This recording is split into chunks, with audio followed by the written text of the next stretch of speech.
तो गाइस मैं हूं अंकित और आप देख रहे हैं रेसलिंग फैंस नेटवर्क। सबसे पहले कैसे हम लोग अपनी बातों को शुरू करते हैं अंकल हाउडी से। तो भाई वाइट 6 के टीजर्स आते जा रहे हैं एंड अभी अंकल हाउडी का एक और न्यू टीज आया है डब्ल्यूडब्ल्यूई की तरफ से ऑफिशियली। डब्ल्यूडब्ल्यूई ने अपने ट्विटर पे एक फोटो पोस्ट करी इस कैप्शन के साथ साइंस एंड वंडर्स लिख के, बाद में इसको डिलीट कर लिया। काफ़ी ऑब्वियस है, अंकल हाउडी की चीज़ है एंड अगर पोस्ट हुई है तो डिलीट भी होगी, तभी तो वो चीज़ क्रिप्टिक लगेगी।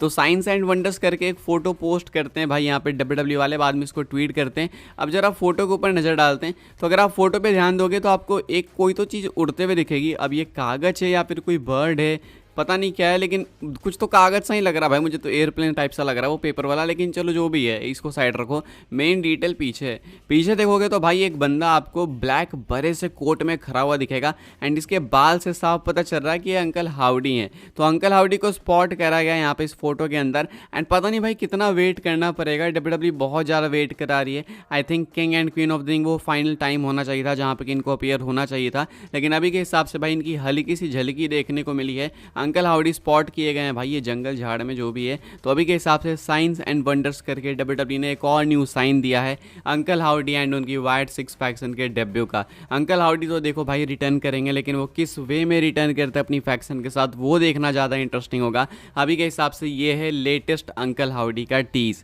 आगे बढ़ते हैं गैस, बात करते हैं अगली स्टोरी के बारे में जो कि एलेक्सा ब्लिस को लेके। अंकल हाउडी का तो टीज हमने देख लिया, एलेक्सा ब्लिस का टीज देखते हैं। अब एलेक्सा ब्लिस इन्वॉल्व होंगी या फिर नहीं यार वो कुछ खास क्लियर पता नहीं चल रहा है। एलेक्सा ब्लिस इंस्टाग्राम पे एक पोस्ट करती हैं, आप देख सकते होगे एंड यहाँ पे इन्होंने डब्ल्यूडब्ल्यूई वाली अपनी फोटो पोस्ट करी है, साथ में कैप्शन के अंदर लिखती हैं I see your eyes I know you are watching me and यहाँ पे म्यूजिक इन्होंने अपना थीम ही सेट करके रखा है। तो यहाँ पे overall Alexa bliss completely WWE वाली चीज़ पोस्ट करके दिखाना चाहती हैं कि वो डब्ल्यूडब्ल्यूई के साथ शायद जल्दी ही काम करते हुए दिखेंगी, यानी जल्दी ही वापस आएंगी। कैप्शन है I see your eyes I know you are watching me. तो ये किसकी बात हो रही है यहाँ पे वो नहीं पता। एलेक्सा ब्लिस किसको रेफर कर रही है कि मैं तुम्हारी आंखें देख सकती हूँ, मुझे पता है कि तुम मुझे देख रहे हो या फिर देख रही हो, आई डोंट नो, क्या पता ये अंकल हाउडी की ही बात हो रही हो। काफ़ी यहाँ पे भाई कंफ्यूजन है, कभी एलेक्सा ब्लिस क्लेम करती हैं कि वो अंकल हाउडी के साथ है, कभी नहीं करती हैं, कभी डिनाई करती हैं, बहुत कुछ चल रहा है। रिपोर्ट्स का कहना है कि वो नहीं है, लेकिन हिंट्स लगते हैं कि भाई वो हैं, देखो क्या होता है। अभी के हिसाब से अगर एलेक्सा ब्लिस हैं भी तो भी उन्होंने भाई बहुत ज़्यादा कैरेक्टर ब्रेक करके रखा है अपना इंस्टाग्राम पे, KFF तो बिल्कुल नहीं मेंटेन हुआ है, तो देन वो चीज़ थोड़ी स्टूपिड ही लगेगी कि भाई अभी कल इंस्टाग्राम पे पार्टी कर रही है, आज जाके अंकल हाउडी के साथ भाई क्रिप्टिक चीज़ें कर रही है, तो वो चीज़ शायद सेंस ना बनाए। अभी के हिसाब से एलेक्सा ब्लिस ने भी टीज़ करा है। अभी अंकल हाउडी की अलायंस टीज़ नहीं है तो भी डब्ल्यूडब्ल्यूई रिटर्न टीज़ तो जरूर से। तो uncle howdy and Alexa bliss दोनों को लेके भाई ये कुछ अपडेट थी। एलेक्सा ने अपने रिटर्न को टीज़ करा मोस्ट लाइकली, या फिर अंकल हाउडी के साथ अलायंस को। आपको क्या लगता है आप लोग कॉमेंट करके बता सकते हो। आगे बढ़ते हैं गैस, बात करते हैं अगली स्टोरी के बारे में जो कि American nightmare current undisputed champion Cody Rhodes को लेके। तो अमेरिकन नाइटमेयर कोडी रोड्स ने भाई आपसे पूछा है कि आपको कौन सा अपोनेंट चाहिए उनके लिए, यानी कि आपको क्या लगता है कि कोडी को नेक्स्ट कौन चैलेंज करेगा। कोडी रोड्स कहते हैं, ट्वीट करके एक बंदे ने ट्वीट करा था कि कोडी का नेक्स्ट चैलेंजर कौन होना चाहिए। तो कोडी इसको कोट करते हैं, लिखते हैं आई वंडर, यानी कि ये भी सोच रहे हैं कि हाँ मैं भी सोच रहा हूँ कि कौन होना चाहिए। उसके बाद लिखते हैं हु डू यू थिंक, अपने फैंस से पूछते हैं कि आपको क्या लगता है कौन होना चाहिए। आप लोग कॉमेंट करके बताओ भाई कि कोडी का नेक्स्ट चैलेंजर कौन होना चाहिए। अभी नेक्स्ट चैलेंजर एग्जैक्टली उन्हें कब फेस करेगा वो नहीं पता।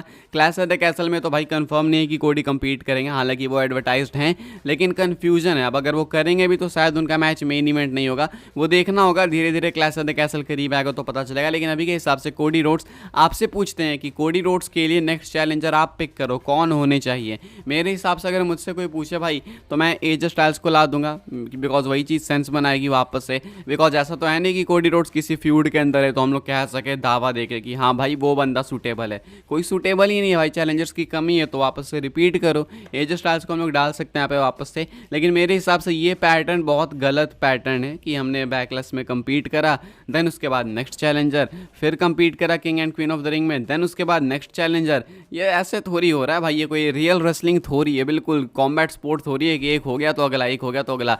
फ्यूड तो चलाओ 2-3 महीने किसी के साथ, एक प्रॉपर स्टोरी तो दो। डब्ल्यूडब्ल्यूई वाले स्टोरी नहीं बुक कर रहे हैं कोडी की।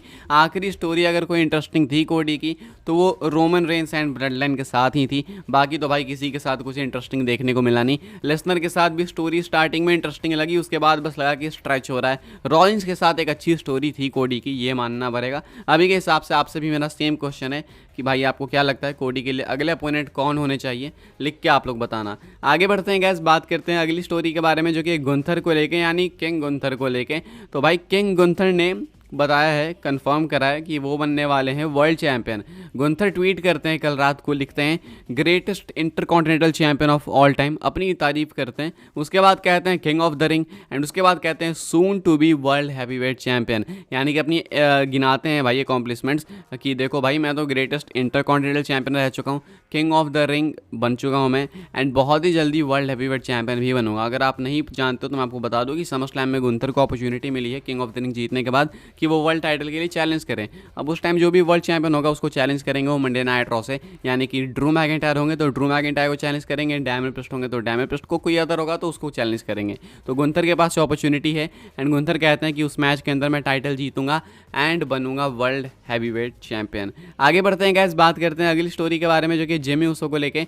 जिमी ऊसो की रिटर्न अपडेट है ये, क्या जिमी ऊसो की वापसी हमें जल्दी देखने को मिल सकती है? तो गाइस इसका आंसर है यस। बहुत टाइम बाद जिमी ऊसो की मैं बात कर रहा हूँ बिकॉज इनके रिटर्न अपडेट अभी निकल के सामने आई है।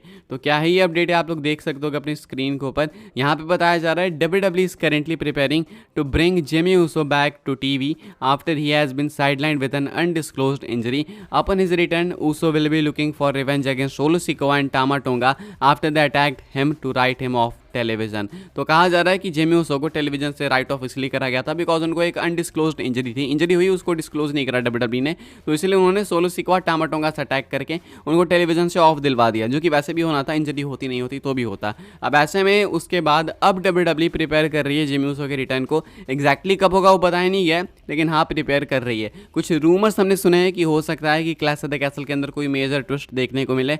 अब या तो जेकब फाटू आएंगे, नहीं तो हो सकता है जिमी फाटू कह रहा हूँ, जिमी ऊसो का रिटर्न हो जाए प्रोबेबली भाई। अभी तो लाइकली लग रहा है, लेट्स सी कब आते हैं जिमी ऊसो, लेकिन हाँ आप ऐसा कह सकते हो कि उल्टी गिनती जरूर कहीं ना कहीं चालू हो चुकी है। आगे बढ़ते हैं गाइस, बात करते हैं हम लोग अपनी नेक्स्ट एंड फाइनल स्टोरी के बारे में जो कि best in the world CM Punk को लेकर। तो भाई सीएम पंक अपनी इंजरी से रिकवर करने के लिए रिहैब में है, जैसे कि आपको मालूम है, एंड यहाँ पे अभी रिसेंटली स्पॉट करा गया सीएम पंक को। मैं आपको कुछ स्क्रीनशॉट्स दिखा रहा हूँ जहाँ पे सीएम पंक काफी हार्ड ट्रेनिंग करते हुए दिख रहे हैं, यानी कि पूरा मूवमेंट देखने को मिल रहा है इनकी ट्रेनिंग के अंदर, उनके बाइसेप्स का, उनके हाथों का, अपने शोल्डर्स का पूरा यूज कर रहे हैं वो, तो फुल फिट एंड फाइन होने की कोशिश है सीएम पंक की यहाँ पे, एंड बहुत ही हार्ड ट्रेनिंग अब ले रहे हैं। तो इससे ये भी साफ आइडिया लग रहा है कि इंजरी से तो काफी रिकवर वो हो चुके हैं, रिहैब काफी अच्छा जा रहा है इनका। इसके ऊपर ड्रू मैकिंटायर ने भी रिएक्ट करा, भाई पता नहीं कौन सी दुश्मनी निकाल रहा है मैकिंटायर, कोट करते हैं यहाँ पे हंसने वाली इमोजी डालते हैं, पता नहीं क्यों भाई, मुझे समझ नहीं आता कि मैकिंटायर इतना क्या ट्रोल कर रहे हैं, कौन से ऐसे खुन्नस खा के बैठे हैं मैकिंटायर, वो तो मैकिंटायर ही जाने, लेकिन ये फ्यूड इतनी पर्सनल हो गई है भाई, मजा तो आ रहा है मजाक से हट के। अभी के हिसाब से सीएम पंक के फैंस को लेकर गुड न्यूज़ है कि भाई अच्छे खासे रिकवर तो कर चुके हैं सीएम पंक, ये तो साफ दिख रहा है इस चीज़ से। गुड न्यूज़ है ये उनके फैंस के लिए कि जल्दी आपको वापस सीएम पंक भी इन रिंग रिटर्न करते हुए दिख सकते हैं। फिलहाल गाइस इस वीडियो के लिए बस यही कुछ अपडेट्स थी, आई होप सो आपको इन्फॉर्मेशन मिलो तो भाई देखो लाइक शेयर सब्सक्राइब जरूर से करना, क्योंकि यहाँ पे आपको ऐसे ही WWE की न्यूज़ रूमर अपडेट्स सब कुछ सबसे पहले जानने को मिलती है। फॉलो कर सकते हैं आप लोग मुझे इंस्टाग्राम एंड ट्विटर पे भी, उनके भी लिंक आपको मिल जाएगा डिस्क्रिप्शन में, ज्वाइन कर सकते हैं व्हाट्सएप चैनल को भी, उसके भी लिंक है डिस्क्रिप्शन में। मिलते हैं अपनी नेक्स्ट ऑफर काफ़ी इंटरेस्टिंग वीडियो में।